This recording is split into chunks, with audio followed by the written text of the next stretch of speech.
Welcome back to Used to Sew, a podcast about sewing machines, sewing history, and sewing culture in the past and present.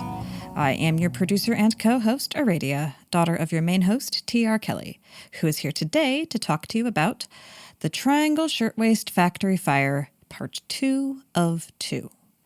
Last week was the mechanical backdrop of what the Triangle Shirtwaist Factory was, and this week we will get more into the tragedy itself and the human impacts that the event had on the whole nation. We've got quotes from OSHA.gov, heartrending poetry, family history, and direct connections to issues of today. As promised last week, we are doing a deep/superficial survey of this famous industrial disaster, and this week we will have to face the human cost directly. The history of labor in the United States hinges on this moment in time, among others, and we don't have nearly the historical chops to do justice to that. But it is worth holding in your mind that this isn't just a moment that matters to sewing history alone.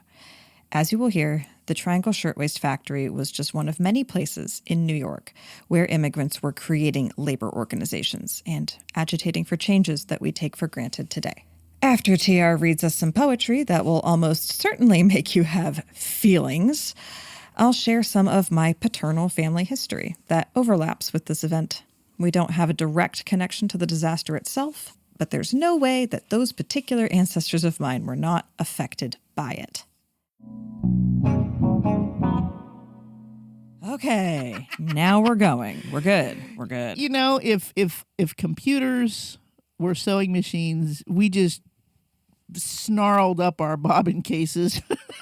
And sometimes, you just got to take the bobbin out. You got to unwind the thread, cut off the weird squirrely part, and just start over. It doesn't matter what the problem was. Just take it out, plug it back in again. Yep. Start over. Microphone, needle, doesn't matter. If it's not working, fix it. Technical troubleshooting is basically always going to be the same thing. Check your signal chain. Right. Try turning it off and back on again. Oh, my God. When it's electronic stuff, 40 years on stage as a musician, if something is not working, it's probably a cable. Mm-hmm. As a content creator, I can say, it's probably something that was plugged in wrong, badly reset, every time. Computer stuff, it's like, oh, this driver updated, and now you've got to update that thing, and it won't work with this. And okay, no wonder we love vintage sewing machines, right? They're so much simpler. You can see what's wrong. Oh, did you do any sewing this week, Ray?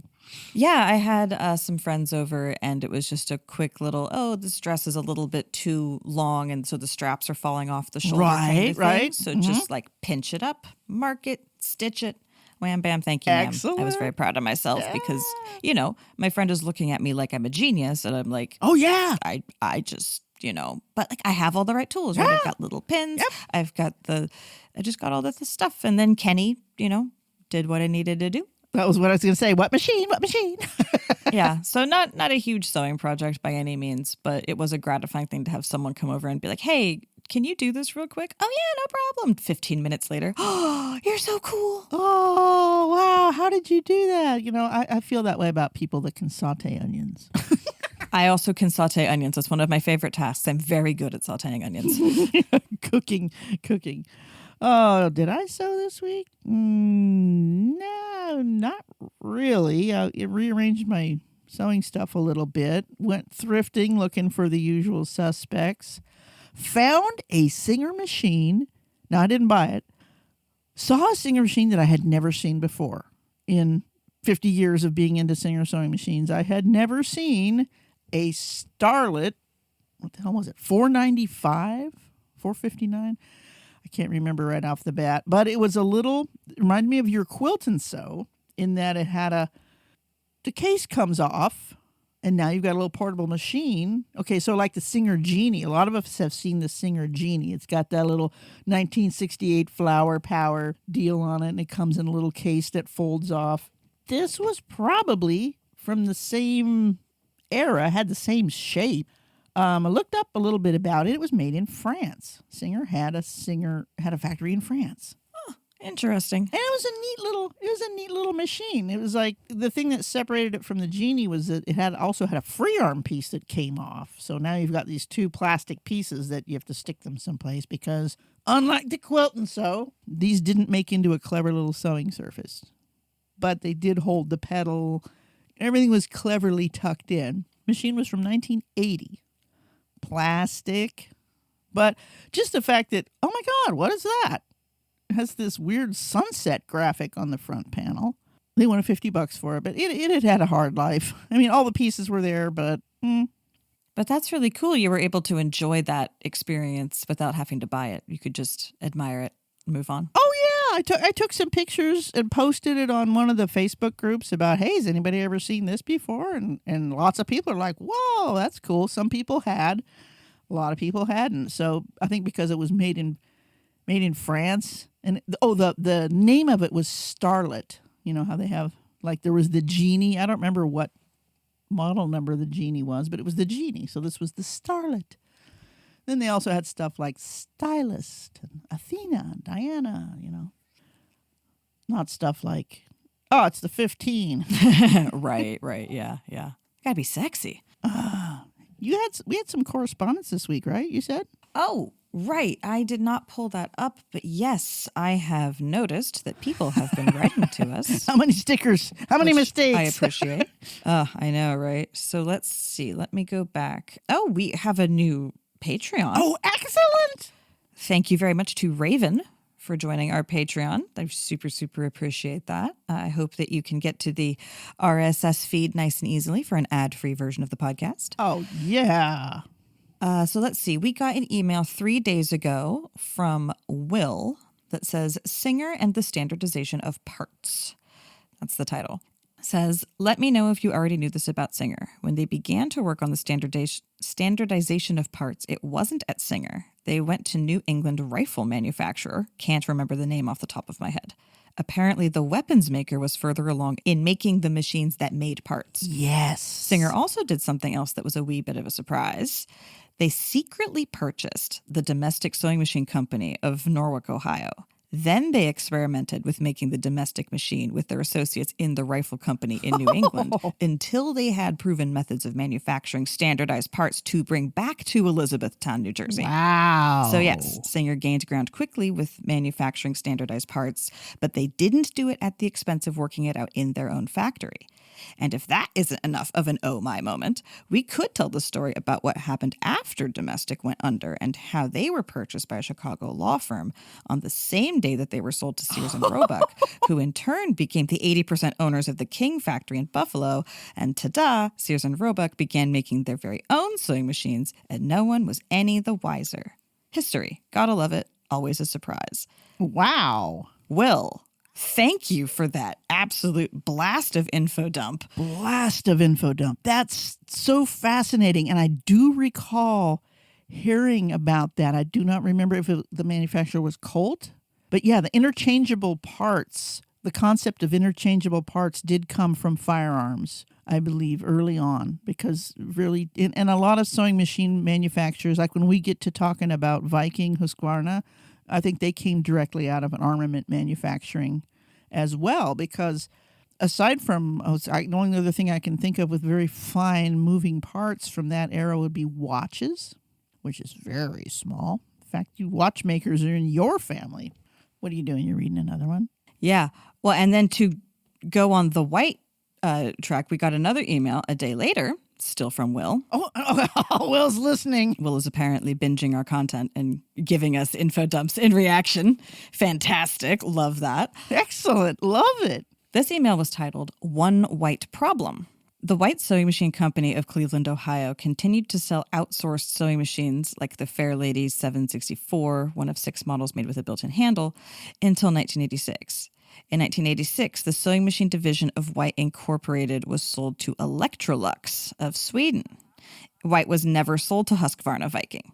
That didn't happen. It was Electrolux of Sweden. Well, Electrolux is also a Swedish company, and I wonder if they were part of the same parent thing. More research is needed, yeah? Maybe. They go on to say, Ismax is usually pretty good, but I have complained to Calvin about this article since the last 2 or 3 paragraphs were obviously written by someone who believed they had signed up for the newsletter from the International Singer Machine Collectors Society.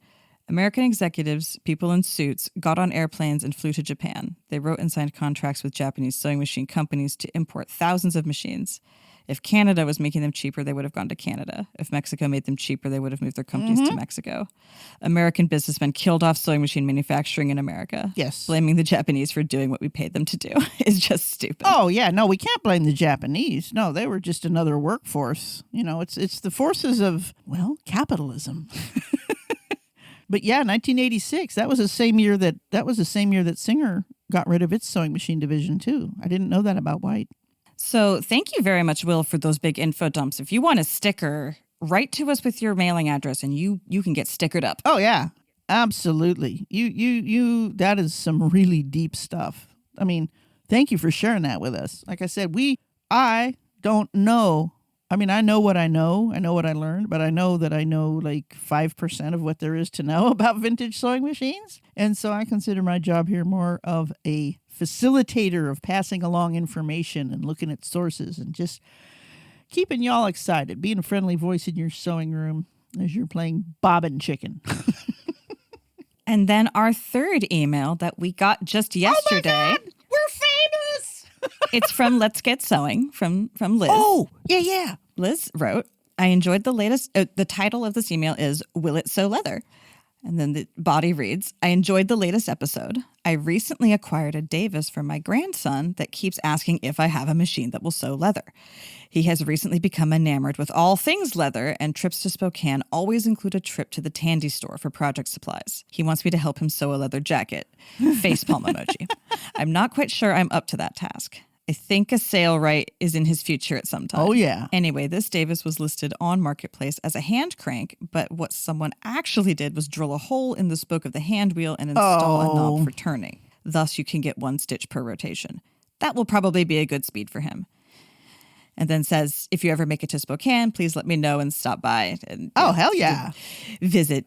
Invite. Oh, yeah. So thank you very much for writing Liz. us, Liz. If we do ever make it to Spokane, we will have to come visit for sure. Spokane's cool. I've been there, played music there back in the 80s. They've got this really awesome river with waterfalls that runs right through the middle of town. But yeah, hey, if there's any sort of sewing people, weren't we talking last week about planning a road trip to the Northeast to see all the textile museums? Wouldn't it be fun to just take a year, drive around the whole country, visiting our people, textile museums, sewing machine shops. Oh, man. Like a lot of people do that with wild. quilt shops. Those like, I'm going to go to every quilt shop in the country. I love you quilters. I'm not a quilter. I've made a few quilts, but I'm not a quilter. See what I'm saying? Wow. So, 3 letters in a week. That is just amazingly cool. Like we said last recording, we're getting too big. You guys got to knock it off. Quit sharing us with your friends. Please keep sharing us with your friends.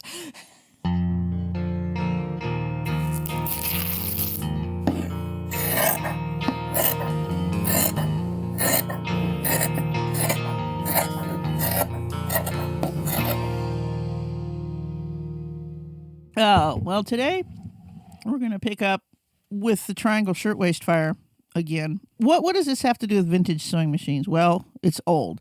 But number 2, it's part of our 3-part, what are we about here at Used to Sew? And we are about sewing machines, sewing history, and sewing culture.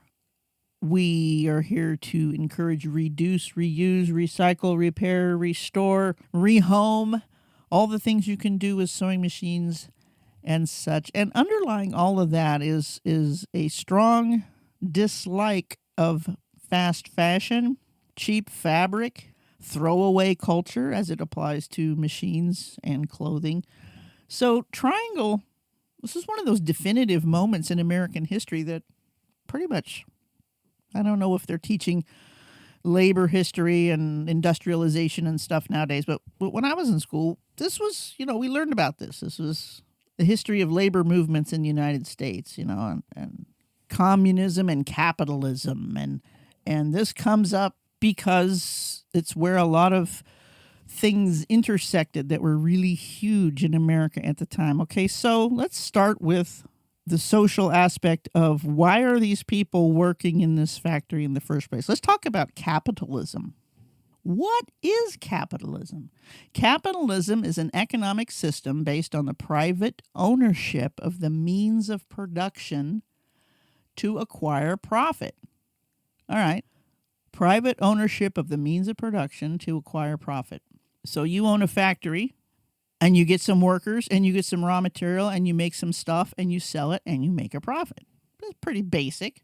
Capitalism was really not a thing so much until the Industrial Revolution. The Industrial Revolution of the 18th century established capitalism as a dominant mode of production, characterized by factory work and a complex division of labor. So again, we're talking about moving away from the cottage system, where the whole product is made in the home, to the factory system, where a lot of products are made step by step by step by step by a whole lot of people. So ownership of the means of production, the factory, the farms, the enslaved people running the farms, the really exploited workers running the factory. So your factory costs X number of dollars, your raw material costs X number of dollars, your labor costs X number of dollars. If you're in this to make a profit, where are you going to cut? Well, you're going to cut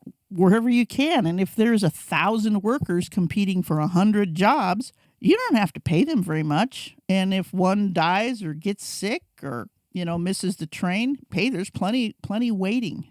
Plenty of people waiting to take that job. So the people with the means of production are calling the shots at this point. Yeah, you don't like it?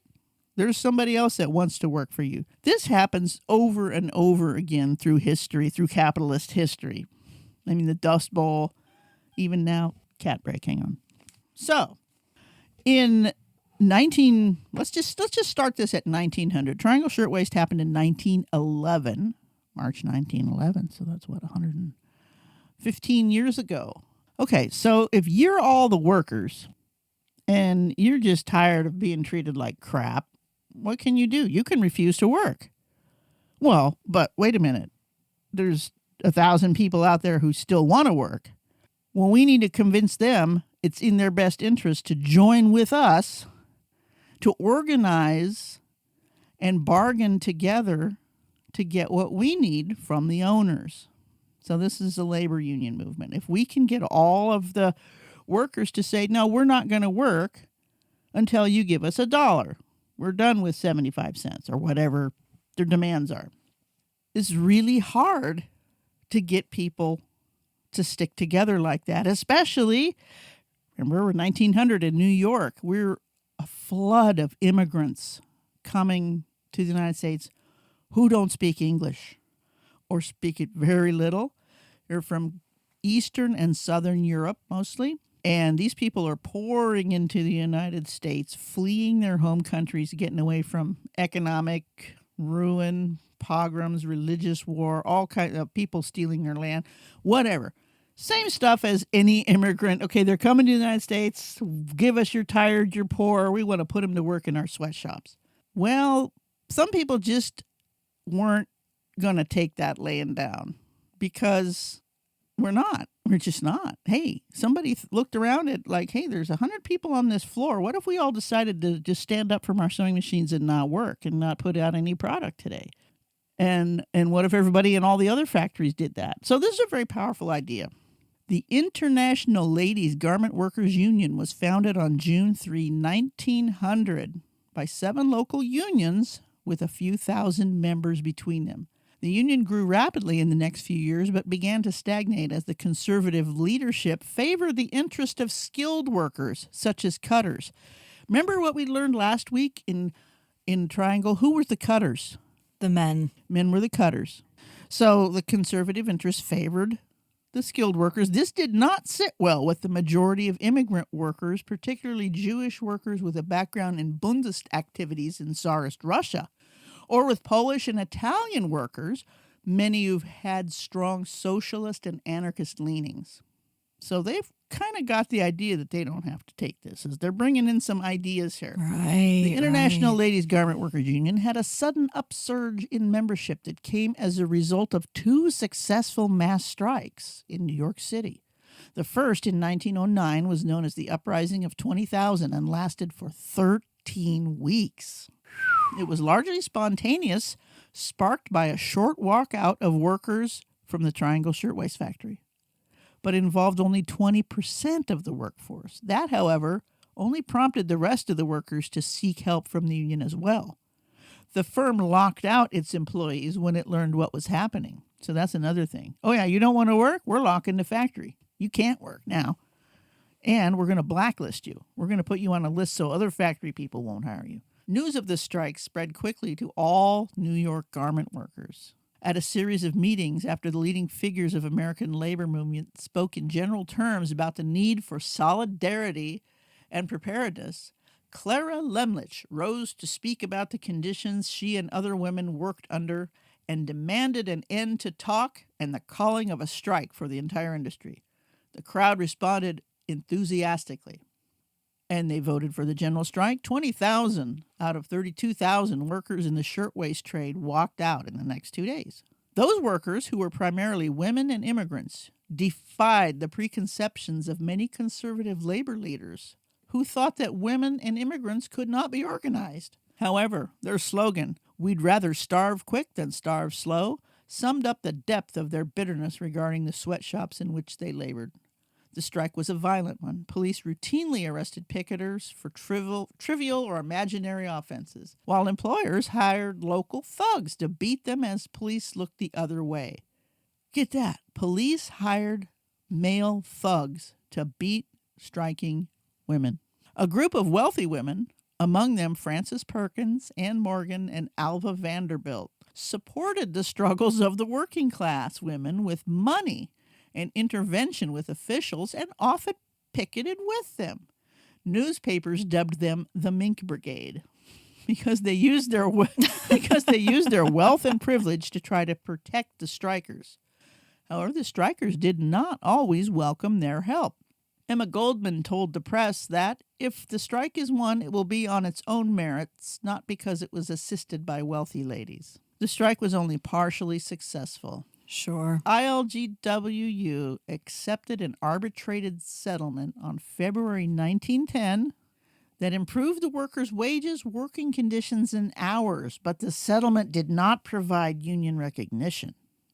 All right? We're going to give you this stuff, but we're not going to recognize your union. We're just going to give you this stuff. Sure, yeah. A number of companies, including Triangle Shirtwaist, refused to sign the agreement. So they didn't even give them that. But even so, the strike won a number of important gains. It encouraged workers in the industry to take action to improve their condition and brought public attention to sweatshop conditions. Several months later, now we're getting up to it here, several months later in 1910, the union led an even larger strike named the Great Revolt of 60,000 cloak makers. This is like coats and things. After months of picketing, prominent members of the Jewish community, led by Louis Brandeis, mediated between the union and the Manufacturers Association. The employers won a promise that workers would settle their grievances through arbitration rather than strikes. So it's like, all right, you guys.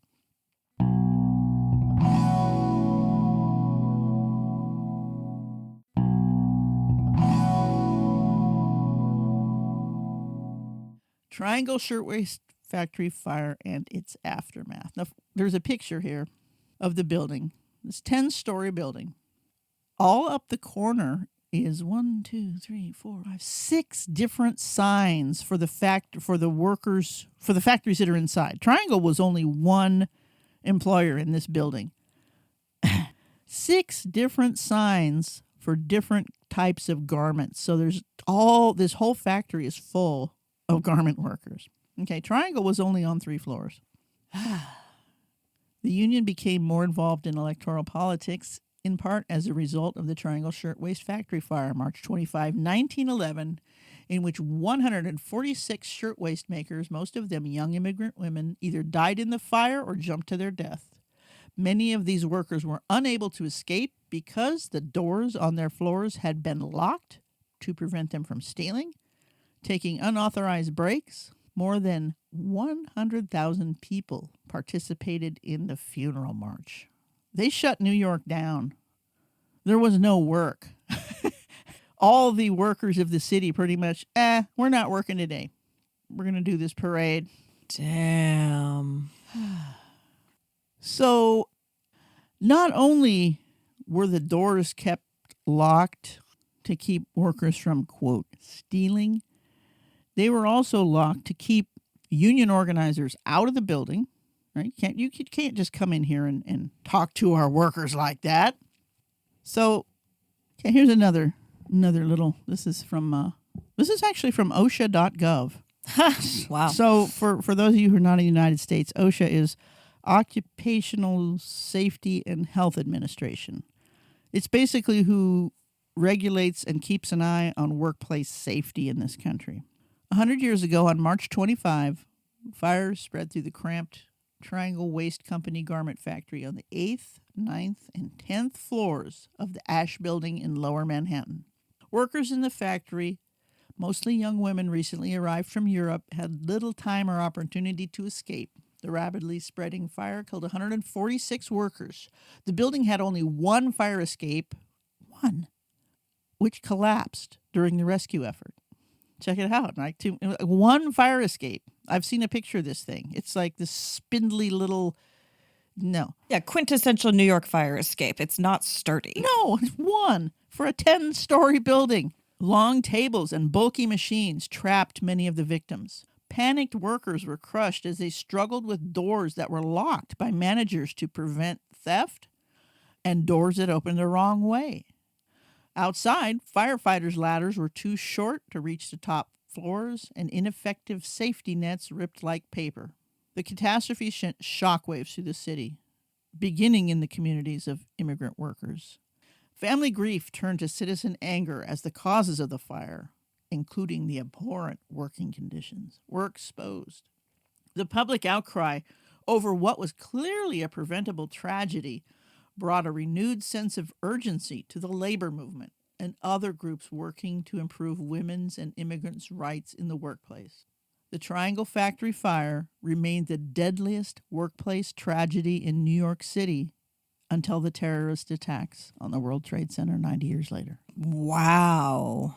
That's quite a comparison. Yeah. Workplace accident, workplace deaths, right? So, yeah, picture all those folks working at the World Trade Center. Everybody from, the stockbrokers and high rollers in suits to like the people cleaning the toilets, the people cooking the food, the people running the elevators. So many people were working in those buildings that day. So it was a workplace tragedy. Not much OSHA could do about that one. No, I think we can blame capitalism for both of them, but there are not a lot of specifics otherwise. Actually, there have been some things since the 9/11 attacks concerned with building safety and stairwells and exits and more things like that. Because like the whole core of the building was where all the elevators were. If those had been spread out to different sides, so all of them wouldn't have been ruined at once. So every tragedy we do learn stuff from. It wasn't OSHA's fault that the terrorism happened, but we did manage to glean some OSHA relevant information. Okay, all right, that makes sense. This is like in aviation. Every crash brings new safety stuff, or anything. But yeah, so wow, maybe we need, how many doors do we need per floor? You go into a modern sewing shop, even though the little ones I worked in, the doors were clearly marked. There were sprinklers. I mean, you're working with flammable, like we've talked about, lint and fabric and paper patterns and sewing machine oil. Yeah, this stuff burns. We got to have some, and in Triangle, there's talk about they had buckets of water stationed on every floor. A bucket, like a 2-gallon bucket. Insufficient.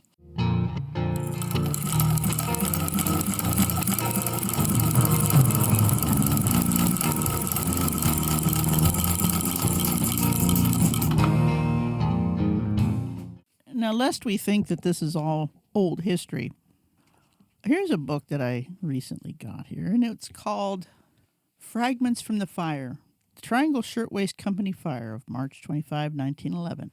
Poems and Poetic Statements by Chris Llewellyn. This is a 1986 Walt Whitman Award winner. I'm going to read this poem-y sort of thing, and then we're going to go to the back of this book and talk about progress, or lack thereof. So the title of this poem, March 25, 1911. It was spring. It was Saturday, payday. For some, it was Sabbath. Soon it will be Easter. It was approaching April, nearing Passover. It was close to closing time. The heads of trees budding in Washington Square Park, the sun a hot flywheel spinning the earth's axle. The days long enough for leaving in light. It was spring. America's sweethearts, the ladies, stroll in shirtwaists of lawn and lace, mimic Charles Dana Gibson girls. They pose in finery cut from bolts of flimsy and stitched by the garment girls on Wilcox and Gibbs and Singer machines. It was Saturday. Up in the Ash Building, in the Triangle Shirtwaist Company, Rosie is singing Every Little Movement Has a Meaning All Its Own, fixing hair, arranging puffs and tendrils. The other girls in the cloakroom join in. Let me call you sweetheart. I'm in love with you. It was payday. Attar of roses, lily of the valley, but still they smell of machine oil that soaks the motors and the floors. The barrels of oil near the stairwell could fill 1,000 lamps. For some it was Sabbath. Here at Triangle, Sophie and Della sew on singers. Neighbors from Cherry Street, they piecework facing each other, the oil pan hitting their knees. Tomorrow, sisters will nail flowers on tenement doors. Soon it will be Easter. The machine heads connecting the belts to the flywheel to the rotating axle sing the tarantella. Faster, faster vibrate the needles, humming faster the fashionable dance. It was approaching April. Sophie and Della up on the 9th floor. Piece sleeves. Race the needle's pace. Not knowing on 8th.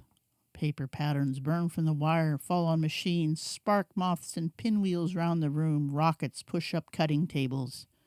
It was nearing Passover. On 8th, cutters throw pails of water on the lawn of flame, and Louis, holding the canvas hose, hollers, "No pressure, nothing's coming." It was close to closing time. Down on Green Street, old Dominic pushes his wheelbarrow, describes a big puff when the windows popped. Glittering showers of glass. It was spring. Swords flaming, Pluto flies to 9th. Sophie and Della and dozens of others jump on machine tables, the aisles jammed with wicker work baskets and chairs. It was Saturday. Mrs. Yaller testified. Some froze at the machines. Others were packed in the cloakroom, filled with smoke. I heard them yelling in Yiddish and Italian, crying out. It was payday. Reporter Bill Shepard is writing, I remember the great strike of last year, these same girls demanding decent working conditions. For some, it was Sabbath. Rosie runs to the stairway. The door, locked. The telephone, dead. Red ribbons. Fire backs girls into windows. They stand on sills, see the room. A smashed altar lamp. The novenas of flame. Soon it will be Easter. Pleats of purple and gold wave. Incandescent filaments of lace, snow, and shrapnel of needles and screws. The blaze from molten bolts stains glass walls and lawns on Cherry Street. It was approaching April. I could see them falling, said Lena Goldman. I was sweeping out the front of my cafe. At first, some thought it was bolts of cloth, till they opened with legs. I still see the day it rained children. Yes, it was nearly Passover. Sophie and Della stand on the windowsill, look out on the crazy quilt of town.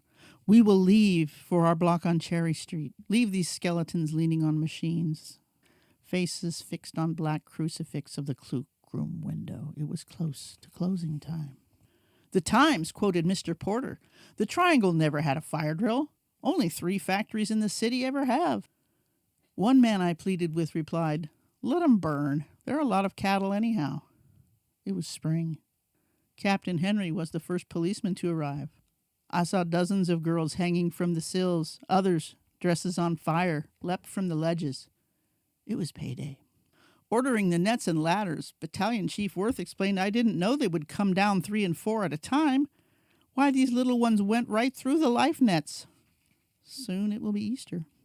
Sophie and Della stand on the sill looking down at the crazy quilt of town. Our bosses of the locked doors of sweetheart contracts who in puffs and tendrils of silent telephones, disconnected hoses, barred shutters, fire escapes dangling in perpetual no-health heaven on earth. The Lord is my shepherd, green pastures, still water, anoint the heads with oil overflowing. Prepare us to table now, our arms around each other. We thread the needle where no rich man can go. Spinning the earth's axle, we are leaving in light. Wow. Fuck. So yeah, Chris Llewellyn. So that's then the book is real slim and it's full of a lot of poetic looks at what was going on. But in the back here, he's got some historical context essays. So he talks about the strikes that we just talked about. Did you see he even named Wilcox and Gibbs and Singer in there? Yeah, I totally picked up on that. Wow. I mean, dang. Not that, they were bad, but that's who was making sewing machines then. Okay, I am going to skim this and tell you. Basically, after World War II, sweatshops moved south because now you've got people down there who don't have any work. And then in the 90s, now this is when it really, excuse me, folks, this is when the shit hit the fan for fast fashion. In 1993, during the Clinton administration, the North American Free Trade Agreement gave corporations new legal rights to sue governments for the enactment of policies, blah, blah, blah, blah. Basically, yeah, we can take our factories to Mexico. Not only that, not NAFTA, that's United States to Mexico. The gradual decline of labor standards in late 20th century United States, the extension of global free trade initiatives, and the rise of weak labor laws in developing nations have all contributed to the reintroduction of sweatshops even inside the United States. The globalized race to the bottom. There it is. That's the phrase. So even though sweatshops now look like sweatshops then, it's global. Today's manufacturers compete globally to produce garments in the least restrictive regulatory environments, a common practice known as the race to the bottom. In 1995, many Americans became familiar with this race to the bottom, as well as the reality of the new sweatshop, because of the discovery of what was dubbed a slave shop in El Monte, California. A case of human trafficking in which 72 Thai immigrants were bent over sewing machines behind barbed wire, producing clothes for Nordstrom, Sears, and other brand name stores. Holy crap. The buyer for the company is like, okay, I want 25,000 of these pink sweatshirts, and they assign somebody to go get that. So then that somebody goes and contracts with who to get these sweatshirts. So the guys at the top can say, I didn't know anything about it. I assigned so-and-so in middle management to go, right? I remember hearing about that one, and that was in the United States. We know about down right across the border in Mexico are what are called maquiladoras, which are factories that make all kinds of stuff for the U.S. without having to comply with any of our pesky safety and labor laws.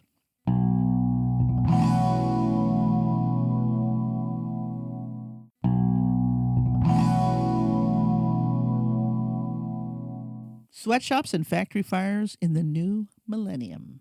Here's some ones we were talking about last week. September 11, 2012, 283 textile workers in Pakistan burned and suffocated to death in a factory fire because of locked exit doors and inadequate labor laws and a lack of safety equipment. Bucket of water, anybody? 3 months later, 112 workers in Dhaka, Bangladesh died. These women and men were working mandatory overtime shifts in a building with faulty fire extinguishers, no fire escapes, and a locked exit door, causing many workers to jump to their deaths. Multiple survivors recall being forced to stay at their machines, trapped inside by collapsible gates, which managers pulled down to keep the workers focused on production even while fire alarms sounded. Oh, that fire's on the next floor down. You guys keep working. April 24, 2013. 1,100 Bangladeshi garment workers were crushed to death when an illegally constructed factory collapsed again near Dhaka. In this factory, workers were threatened and ordered by management to continue with their work, even though the police had ordered an evacuation because the building displayed obvious signs of significant structural damage. I remember that one. That one I remember reading about it like the day after it happened and being very invested in the recovery and the investigation. And there are many more. Those are like the top three in the recent times. So Triangle never went away. The problems of Triangle Shirtwaist never went away. And why was it even there? Because more, better, faster. We want more clothes. We want our clothes cheaper. And you guys are going to sell it to us, and we're going to look the other way because it's like plausible deniability. Oh, I didn't know that was happening. I bought these nice clothes from Nordstrom. And you think, this has got to be legit, right? These are expensive clothes from a high-end retailer. No. Where's it made? Look at the label. We do have rules in this country that it's got to say where it was made. And you see Bangladesh, Pakistan, Mozambique, Vietnam, Mexico. You see all these places. They do not comply with OSHA. They don't even. Right. No. Why? Right. Capitalism. There's way more workers. And if you don't like it, you can just get your butt out the door and we'll hire more. So the only thing workers can do is organize. And that is the classic labor versus the owners thing that keeps this sort of crap going. I'm not advocating for communism or socialism or blah or meow. I don't want to go politics. I want to say you got a choice about what you're buying. If what you're buying is supporting this kind of crap, and I do. I got clothes in my, made in Bangladesh, made in this and that and the other. We're kind of caught in it, but here's the thing, you people. We don't have to be caught in it. We can take this machine and reclaim it from its. We don't have to do this. We don't have to buy new clothes. We don't have to buy clothes from sweatshops. We can make our own. We can remake clothes we already have. We can upcycle old fabric because there's plenty of it. If you need some more, go over to Ghana and dig some out of the sand on the beach. We are awash in textiles, and there are more sewing machines around.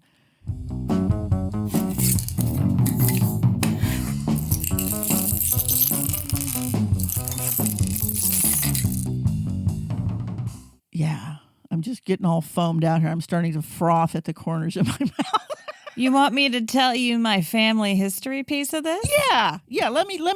I'm spiraling deeply into history and politics, and yeah. Tell us, Ray. You get personal with this thing. Okay, so I have actual family history that geographically overlaps with Triangle. I don't specifically know that this directly relates to Triangle, but they were there. Let me just give y'all a little personal snap down into history. So my most recent immigrant ancestors to this country were Jewish refugees who came over around the turn of the century, and I have done a little bit of genealogy research into that, and yeah, they were in New York at the time. So let's go. Isidore Baskin and Anna Favius, or Favis, I actually don't know how to pronounce her name. These are my great-great-grandparents. They both immigrated from Western Imperial Russia to New York in just the few years before Triangle. They met and were married in New York. They started their family in New York City, and they moved out of the city but stayed in the state until the 1950s. And that's when, everyone went out to California, and that's where, the more living memory picks up. Isidore Baskin was born in 1889 in Kiev, in now Ukraine, and he immigrated in 1906 at age 17.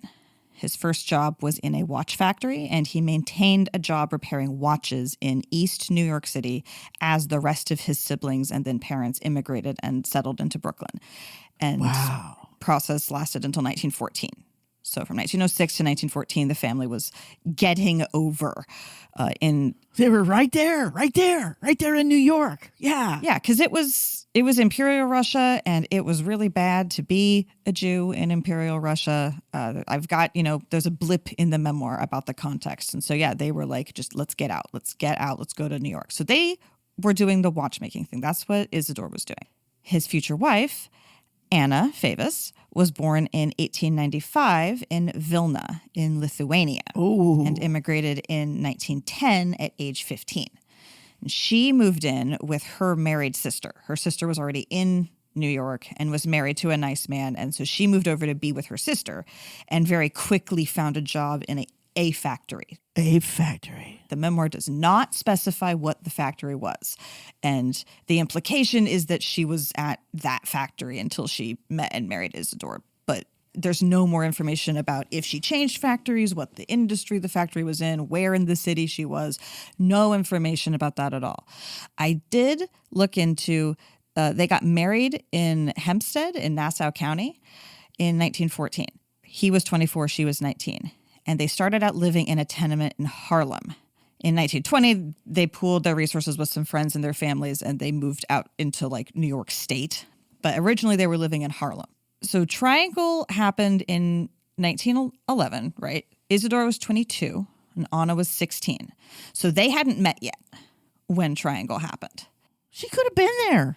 Yeah, no. So he immigrated with watch repair skills. So that's why he was always locked into watchmaking. But she arrived really, really just with no skills, right? She's young. She's a young woman.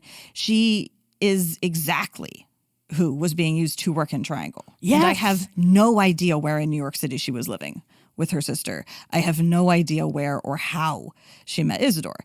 We could assume maybe that they met as part of their work or their commute. He was working in East New York and they moved into Harlem when they married, which suggests that she wasn't working at Triangle, as that is much farther south on the island. Come on. That doesn't mean anything. Like, that's just me completely back of the napkining. And she may very well have been working in equally fraught conditions that just happened to not go sideways while she was there. Yeah. And obviously, like you were talking about, like the whole city shut down after. So like definitely they were part of that whole thing. They could have marched in the parade of the memorial thing. Oh my God, right? This is absolutely. My hair's sticking up. So that is my Wow. genealogical, my ancestors' proximity to Triangle is my great-great-grandmother. Could have been there. She could have been there. Could have been there and definitely was deeply affected by it because it was people just like her who died. Yes. And she was very much there being that kind of part of the workforce. So, yeah. That's the story. The threads of history. Oh man, that is so. I mean, yeah, you're people of that branch of the family. They were those immigrants, recently arrived from Eastern Europe, probably not much English, but yeah, Isidore had a skill, so that was great. And then to keep bringing over people. I mean, the few of the dramatizations of Triangle that I've seen, that's exactly who it is, and if Anna didn't work, of course, at Triangle, we don't know, but there were thousands of factories, not just sewing, but making shoes and hats and artificial flowers. They're just so... Right. The fact that it's not worth mentioning in the memoir makes me think it must have been that kind of very unskilled, generalized labor that people were just being churned through. Like, the reason she wasn't at Triangle probably is a coin toss. Exactly. It's a roll of the dice, right? Like, wow. She's exactly where and when it could have happened. Yeah. It's just, so close. And he would have also been very affected by that because, he was a young man. Yeah. An immigrant. And like, that's still his community and his people. Oh, wow. I mean, yes, he has a slightly better job, but like, that's still his community. Ugh. So no mention of Triangle in the memoir at all, because that's a very brief little opening before, my great-grandfather actually gets into his life story. But there's enough there that I was like, holy crap, they definitely were affected by it. The women's sides of the stories are always short-shifted, right? We get to learn about what kind of wood the boat was made of, but not who sewed the sails. Literally. But yeah, gosh. And here's I've told my family history of my great-grandfather immigrated from Denmark in 1888 as a tailor. He was already a tailor, and he set up a tailor shop in Council Bluffs, Iowa. So he already had that. And there was a huge Danish presence in southwest Iowa. So he came in, and like your folks, that was the Jewish immigrant part of town. They might have met through the synagogue or, just cultural ties like that. We all know who our people are. But yeah, the thread that wow, that is just really cool. And then my dad, when I started working in sewing machines, he's had to tell me all these stories about his grandpa. and the sewing machines that they had at the tailor store and the big irons and all that. So, God, it would be cool if we could actually do some more research and find out where Anna worked. Was she a garment worker? Yeah, I'm like, I don't even know how you would find that out. Like, is there a record of all the 15-year-olds that they took at every factory in 1911? You know, like, Well, this is that kind of stuff that people who are into genealogy, it's the genealogy rabbit holes, right? Yeah, I've only dabbled in genealogy. I love the concept of it, but I haven't properly deep dived anything. And yeah, this would be one. Just like, can I track down her sister and her husband and like what they were doing, where they lived? Like maybe. Yeah. What was your immigrant ancestors during the time of sweatshops? That's really cool. Here's like aside from Grandpa Nels, all my other people have been here since before the Revolution. I mean, Ma Ingalls buying dry goods was more in line with my family history. Right. Your family is mostly farmers, not factory workers. Yeah. Not city people. No, I don't. The closest my people ever came to any kind of factory was working in the railroad. Right. Very outdoor factory. Yeah. Or like my grandpa, who worked on the boilers of steam trains. So in the roundhouse there. Again, no OSHA back then. Exploding flywheels and boilers and oh gosh. So indeed. Damn. Indeed. So there's the people who died in Triangle. And I bet a lot of you can look in your family trees and find people who immigrated to another country and had to find work or still, like we may have listeners. I don't know. There's so many of you now. You got to stop this. No, don't stop. Please keep sharing us. Don't stop. If when I worked sewing commercially, I worked also two different ways. One way by wages and one way by piece rate. And piece rate is how most of the factories you were paid by the piece. Like how much can you put out? So the pressure to work fast and not necessarily safe is always there. But when I worked piece rate, it wasn't like that. It was, a very small shop. But this is, here's how much it costs. So you get fast at what it is that you do. Okay, this is my job. I'm doing really fast at it. But again, think of those gals at the machine and they're sewing the same sleeve 1,000 times a day. They're not making the whole shirt. They sew the sleeve and they pass it to the next person. Mind-numbing. That's the difference between the cottage system and the factory system. Now, you folks at home, you've got all the pieces in front of you. You've got your sewing machine, you've got your iron, you've got your scissors, you've got one garment to sew. Just one. Isn't that a luxury? I've done a batch process of like 10 of a thing at once. Sure. Making like a small garment, like, boxers or whatever, you get a little bit of a production process, or like doing quilt blocks, you kind of like batch process stage. But yeah, it's a privilege to get to do that for funsies rather than as your, 80-hour work week job. Oh, gosh. Yeah. Oh, that was another thing they always fought over. Which day is the day off? Right. Yeah. Different people want a different day off for sure. Yeah. Think about that as you're stitching along. Think about, did you have any relatives back in the sweatshop days? Do you still have relatives working in sewing places that don't have safety regulations? We'd like to hear about this. We really would, because we're all learning stuff together here. Next week, we will get back to actually talking about some machinery and some hardware.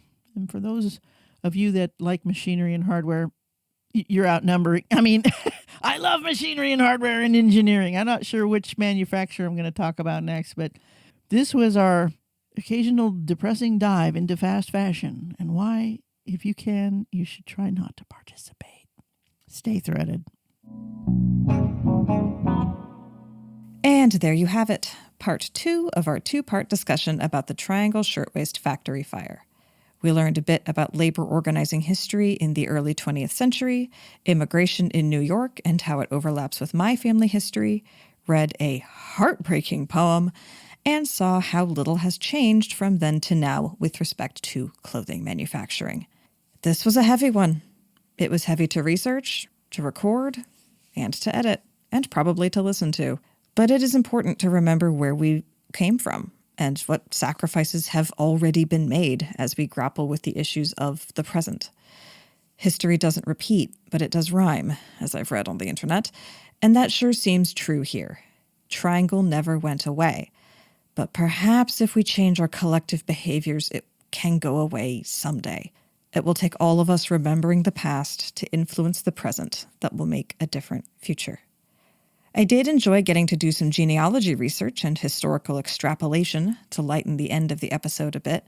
I don't actually know if my great-great-grandparents would have qualified as refugees or just regular immigrants, given the time and how the story is told in the memoir, but either way, they were fleeing a world in which lethal persecution was a real hazard, so it's not a huge error, if it was an error at all. It is a weird feeling of a near miss to put together the timeline and see that proximity for Anna. Even though it happened over 100 years ago, it feels more present when it is a direct ancestor. When I told my narrative to my dad, actually, he mentioned that he met her. She was a very old woman and he was a very young child, which is wild to me. Even if they didn't really have the capacity to talk together, he at least has a sensory memory of her. Someday I'll have organized all my genealogy notes well enough to say where all my ancestors were at that period of time. But alas, that is still a mess of notebooks. Stay tuned for that podcast in another 10 years. Next week, we are going to stay on a history track, but get back from the human scale to the company scale, specifically Husqvarna. As a reminder, we are unofficially sponsored by Stagecoach Road Vintage Sewing Machine. You can reach them at srvsew@gmail.com. Follow us on social media and YouTube, and you can best support us by sharing the podcast with your friends.